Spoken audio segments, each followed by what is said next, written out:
శ్రీమాత్రే నమ. జయ గురు దత్తాత్రేయ నమ. ఈ వీడియోలో మనం మే 20వ తారీఖు నుంచి జూలై 1వ తారీఖు మధ్యలో జరగబోయే వార ఫలాలు వృషభ రాశి వారికి ఏ విధంగా ఉండబోతున్నాయి. మరి ఈ వారం అంతా కూడా వృషభ రాశి వారికి చాలా గొప్ప ధనయోగాలుతో వారం ప్రారంభమైంది. అంటే ఏ రాశి యందు ఆ రాశ్యాధిపతి ఉన్నప్పుడు ఆ రాశి యొక్క ప్రభావం బలం బాగా పెరుగుతూ ఉంటుంది. సో మరి శుక్రుడు స్వక్షేత్రగతుడైన వల్ల ఈ రాశివారు ఎక్కువగా ఎంటర్టైన్మెంట్ కార్యక్రమాలు, విందు వినోద కార్యక్రమాల్లో ఎక్కువగా పాల్గొనడం జరుగుతూ ఉంటుంది. అలాగే ఏదన్నా వాహన లాభం, నూతన వస్త్ర లాభం, కొత్త వారితో పరిచయాలు ఇటువంటివి ఏర్పడుతూ ఉంటాయి. ఇది ముఖ్యంగా స్త్రీలకి చాలా అనుకూలంగా ఉంటుంది. ఏదైనా బంగారు ఆభరణాలు సేకరించుకోవడం, కొనుక్కోవడం కానీ, విలువైన వస్త్రాలు సేకరించడం కానీ జరుగుతూ ఉంటుంది. సో అలాగే గురుగ్రహ సంచారంతో పాటు ఈ శుక్రగ్రహం కలిసినప్పుడు వ్యక్తిగతంగా జాతకుడు ఎక్కువగా ఆధ్యాత్మిక కార్యక్రమాల్లో పాల్గొంటూ ఉంటారు. తన యొక్క వ్యక్తిగత వికాసాన్ని, తన సామర్థ్యాన్ని పెంచుకునే ప్రయత్నం చేస్తూ ఉంటాడు. ఏదో ఒక సబ్జెక్టులో ప్రావీణ్యం సంపాదించాలనే ఆలోచన ఉంటుంది. కొంతమంది ఏ రంగంలో ఉన్నారో ఆ రంగంలో ఉన్నవాళ్ళు వాటిని ఇంప్రూవ్మెంట్ చేసుకునే ప్రయత్నం చేస్తూ ఉంటారు.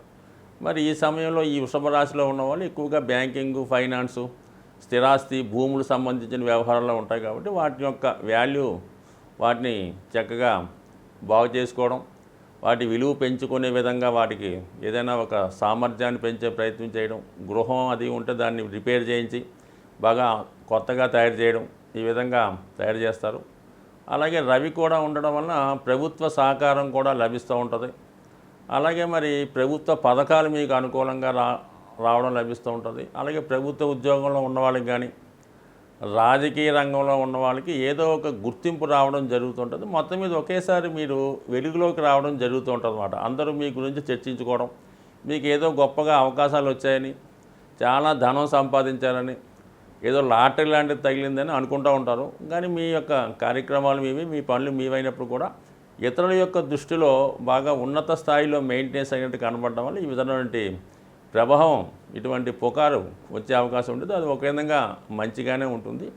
అలాగే ఇదే రాశిలో వివాహం కాని వారు ఎవరన్నా ఉంటే వారు ఏమైనా వివాహ ప్రయత్నాలు చేసుకున్నప్పుడు ఖచ్చితంగా వాళ్ళకి మరి ఈ వారంలో అటువంటి ప్రయత్నాలు సఫలీకరించడం కానీ, ఏదైనా మంచి సంబంధం లాంటిది రావడం కానీ, ఈ సంబంధం విషయంలో కొన్ని రాకపోకలు సాగించడం కానీ జరిగే అవకాశాలు ఎక్కువగా ఉంటాయి.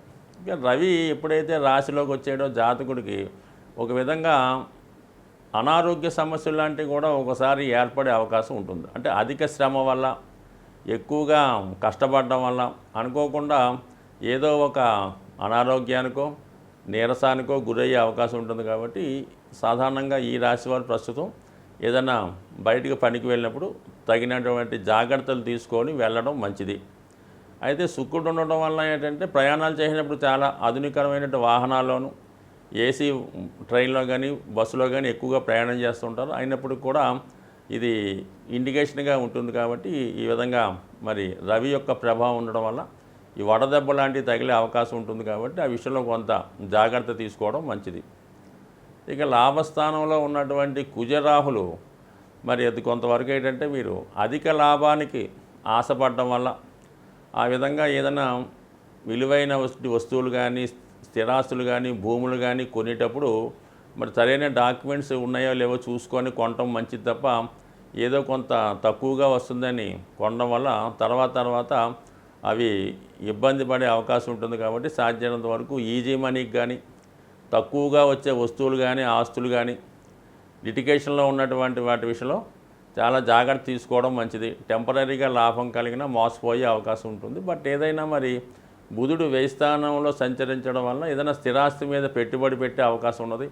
అది షేర్ మార్కెట్లో అవ్వచ్చు, ఏదైనా భూముల మీద, స్థిరాస్తి మీద కూడా ఇన్వెస్ట్మెంట్ చేసే అవకాశం ఉంది. ఇంకా ధనాధిపతి కూడా వ్యయిస్తాను. ఇవన్నీ కూడా బుధుడు ఎప్పుడు కూడా వ్యాపారపరమైన ఆలోచనలతో, ముందు చూపుతో ఫ్యూచర్ లాభాన్ని ఉపయోగించి దానికోసం ఇన్వెస్ట్ చేస్తూ ఉంటారు. అటువంటి ఇన్వెస్ట్మెంట్ ఈ సమయంలో మీరు జాగ్రత్తగా చేసుకోవచ్చు. అయితే షేర్ మార్కెట్లో ఇన్వెస్ట్ చేసుకునేటప్పుడు మాత్రం కొద్దిగా నిర్ణయం తీసుకొని జాగ్రత్తగా చేసుకోండి. ఎందుకంటే బుధుడు ఓకే కానీ పంచమంలో ఉన్నటువంటి కేతు మిమ్మల్ని కన్ఫ్యూజ్ చేసే అవకాశం ఉంటుంది. కాబట్టి ఏదైనా స్పెక్యులేషను, జోదాలు, పందాలు లాంటి విషయంలో మాత్రం ఖచ్చితంగా జాగ్రత్త వహించవలసిందే. ఇక మిగతా విషయాలు మరి రాష్ట్రాధిపతి రాశ్యందు ఉండడం వల్ల ఖచ్చితంగా జాతకుడికి ఈ వారం అంతా కూడా ఎక్కువగా పుణ్య కార్యక్రమాల్లోనూ ఎంటర్టైన్మెంట్ కార్యక్రమాల్లో పాల్గొనే అవకాశం ఉంది. శ్రీమాత్రే నమః. ఈ వారంలో అన్ని రాశుల వారికి ఏ రాశి వారైనా ఏ ఇబ్బందుల్లో ఉన్నా వాళ్ళు తొందరగా ఆ సమస్యల నుంచి బయటపడే విధంగా మరి ఈ వార ప్రారంభంలోనే మీకు సంకటహర చతుర్థి రావడం జరిగింది. సో ఆ కారణం వల్ల ఈ ఆదివారం రోజు చాలా వరకు ఏదైనా ఫంక్షన్లో, పార్టీలో అటువంటి వాటికి కాకుండా ఖచ్చితంగా ఈరోజు దగ్గరలో ఉన్నటువంటి విఘ్నేశ్వర ఆలయాన్ని దర్శించి అక్కడ జరుగుతున్నటువంటి హోమంలో కానీ అభిషేకంలో కానీ పాల్గొనడం మంచిది. సాధ్యమైనంత వరకు విఘ్నేశ్వరుడి అష్టోత్తరం లేదా సంకష్టహర చతుర్థి సంబంధించినటువంటి విషయాలు తెలుసుకోవడం వల్ల జాతకుడికి ఈ కష్టాల నుంచి బయటపడడం.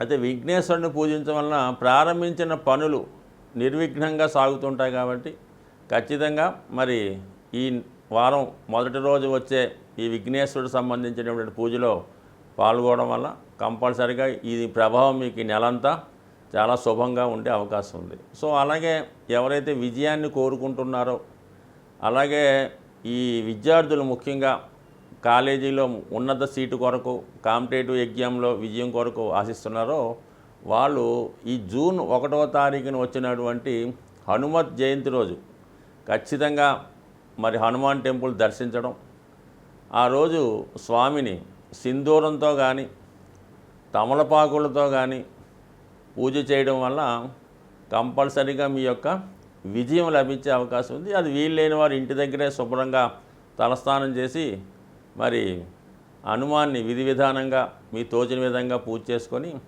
హనుమాన్ చాలీసా పారాయణ వల్ల కంపల్సరీగా మీకు విజయం లభించే అవకాశం ఉంది. కాబట్టి మరి ఏదైనా ఈ జ్యోతిష్యాన్ని, గ్రహాల గమ్యాన్ని నమ్ముతున్నవారు అతి రేరుగా వచ్చే కొన్ని ఇలాంటి పండగలు పాటించడం వల్ల, అలాగే ప్రతీ నెల వస్తున్నటువంటి మాస శివరాత్రి, అలాగే ఈ ఏకాదశులు, ఈ సంకష్టాల చతుర్థి లాంటివి పాటించడం వల్ల జాతకుల మీద గ్రహాల యొక్క ప్రభావం తగ్గి భగవంతుని యొక్క అనుగ్రహంతో అన్ని కార్యక్రమాలు చాలా సజావుగా సాగుతుంటాయి. అసలు మీకు జాతకాలు, ఈ జ్యోతిష్యం, ఈ వారఫలాలు, మాసఫలాలతో పని లేకుండా ప్రతి పని కూడా విజయవంతంగా వెళ్ళాలంటే మీరు కంపల్సరిగా ఆ పర్వదినాల్లో, ఆ నెలలో వచ్చే పండుగలు ఎంతో కొంత మీరు చేసుకోవడం వల్ల ఖచ్చితంగా మీ యొక్క లైఫ్ సజావుగా, హ్యాపీగా సాగే అవకాశం ఉంటుంది. స్వస్తి.